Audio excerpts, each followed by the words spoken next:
नमस्कार, स्वागत है आपका हमारे चैनल पर।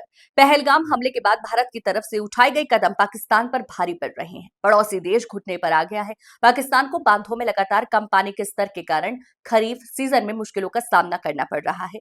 ये स्थिति भारत की तरफ से आने वाले वर्षों में भी और ज्यादा तेज हो जाएगी, क्योंकि ये हुई है सिंधु जल संधि को निलंबित करने के कारण। अब यहाँ पर जब ये हालत और बदतर होने वाली है आने वाले वर्षों में, क्योंकि भारत सिंधु नदी प्रणाली पर कई प्रोजेक्ट पर काम करने जा रहा है। भारत अंतर बेसिन जल हस्तांतरण के माध्यम से सिंधु नदी प्रणाली के उपयोग को अनुकूलित करने के लिए एक व्यापक योजना को लागू कर रहा है। इस रणनीति में जम्मू और कश्मीर से पंजाब, हरियाणा और राजस्थान की ओर अतिरिक्त पानी को दूसरी दिशा में मोड़ने के लिए 113 किलोमीटर लंबी नहर का निर्माण शामिल है। इन पहलों की योजना चिनाब नदी पर 2 रन ऑफ द रिवर जल विद्युत सुविधाओं, बगलीहार और सलाल में जलाशयों की फ्लशिंग और डिसिल्टिंग से जुड़ी वर्तमान अल्पकालिक गतिविधियों के साथ बनाई गई है। अतिरिक्त मध्यम और दीर्घकालिक रणनीतियों में सिंधु नदी प्रणाली से पानी का उपयोग करने के लिए पाकलदुल, रतले, किरू और कुआर जैसे चल रहे जल विद्युत विकास को गति देना शामिल है।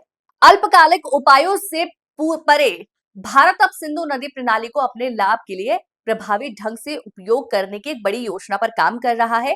टीओआई की एक रिपोर्ट के अनुसार भारत अंतर बेसिन जल हस्तांतरण के लिए एक व्यापक योजना पर विचार कर रहा है, जिसकी शुरुआत जम्मू और कश्मीर से पंजाब, हरियाणा और राजस्थान तक अतिरिक्त पानी को पुनर्निर्देशित करने के लिए 113 किलोमीटर लंबी नहर के लिए व्यवहार्यता आकलन से होगी। चिनाब नदी से पानी खींचने वाली मौजूदा रणवीर नहर की लंबाई को दोगुना करने का भी प्रस्ताव है, जो 60 किलोमीटर से बढ़कर 120 किलोमीटर हो जाएगी। एक अधिकारी ने कहा कि प्रताप नहर को पूरी क्षमता से इस्तेमाल करने के लिए व्यवहार्यता रिपोर्ट के आधार पर प्रयास भी किए जाएंगे। इसके अतिरिक्त सरकार जम्मू कश्मीर के कठुआ में लंबे समय से विलंबित उज्ज बहुउद्देशीय परियोजना को पुनः प्रारंभ करने की योजना बना रही है, जो जल विद्युत, सिंचाई और पेयजल प्रयोजनों के लिए उपयोगी होगी। उच्च के नीचे रावी व्यास कनेक्शन, जिसे पहले बैराज निर्माण के माध्यम से रावी के माध्यम से पाकिस्तान में बहने वाले अतिशेष पानी को इकट्ठा करने के लिए डिजाइन किया गया था, अब व्यापक अंतर बेसिन जल हस्तांतरण पहल में एकीकृत किया जाएगा। ये एक सुरंग के माध्यम से ब्यास बेसिन में पानी को मोड़ने में सक्षम रहेगा। इससे सुनिश्चित होगा कि भारत पूर्वी नदियों के अपने पूरे आवंटन का उपयोग कर सके। उच्च नदी रावी की एक प्राथमिक सहायक नदी के रूप में कार्य करती है। कैसा लगा आपको अपडेट, हमें कमेंट सेक्शन में जरूर बताइएगा और चैनल को सब्सक्राइब करना ना भूलिएगा। इसी तरीके की लगातार पॉलिटिकल अपडेट हम आपके बीच लाते रहेंगे।